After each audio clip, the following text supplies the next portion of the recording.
BJP ഭാരവാഹി പട്ടിക കണ്ട് കിളിപോയ നിലയിലാണ് പലരും. ശരിക്കുമുള്ള BJPക്കാർ എത്രയുണ്ട്? കോൺഗ്രസ്സുകാരും ലീഗുകാരും എത്രയുണ്ട്? മോഹനൻ കുന്നുമ്മലിനും പി രവീന്ദ്രനും സിസിക്കും മുൻഗാമികൾ എത്ര പേരുണ്ട്?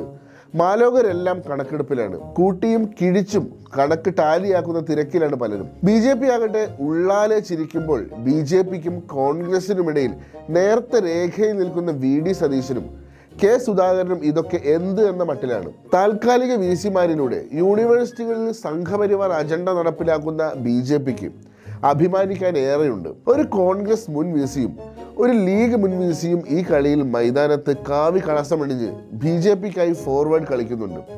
ഒരാൾ doctor KS Radhakrishnan, vice president. ഇദ്ദേഹം ചില്ലറക്കാരനല്ല, കോൺഗ്രസ് നേതാവും അവരുടെ ബുദ്ധിജീവി നേതാവുമായിരുന്നു. അതിന് പ്രത്യുപകാരമായി സുപ്രധാന സ്ഥാനങ്ങൾ രണ്ടാണ് കിട്ടിയത്. കാലടി സംസ്കൃത സർവകലാശാല VC സ്ഥാനവും PSC ചെയർമാൻ സ്ഥാനവും. രണ്ടും തളികയിൽ വെച്ച് കൊടുത്തത് UDF ഭരണത്തിൽ കോൺഗ്രസ്. എന്നാൽ കാലാവധി കഴിഞ്ഞപ്പോൾ BJPയിലേക്ക് ഒറ്റച്ചാട്ടം. പാർലമെന്റ് തെരഞ്ഞെടുപ്പിൽ BJP സ്ഥാനാർത്ഥി. ഇപ്പോഴിതാ ഉപാധ്യക്ഷൻ ഡോക്ടർ അബ്ദുൾ സലാം എന്നൊരു പുതിയ പേര് BJP ഭാരവാഹി പട്ടികയിലുണ്ട്. സംസ്ഥാന വൈസ് പ്രസിഡന്റായി. ഇദ്ദേഹം ആരെന്നല്ലേ? കാലിക്കറ്റ് യൂണിവേഴ്സിറ്റി മുൻ വൈസ് ചാൻസലർ.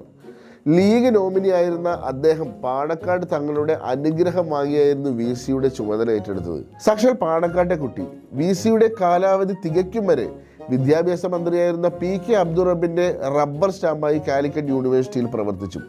പിന്നീട് ഒറ്റച്ചാട്ടം BJPയിലേക്ക്.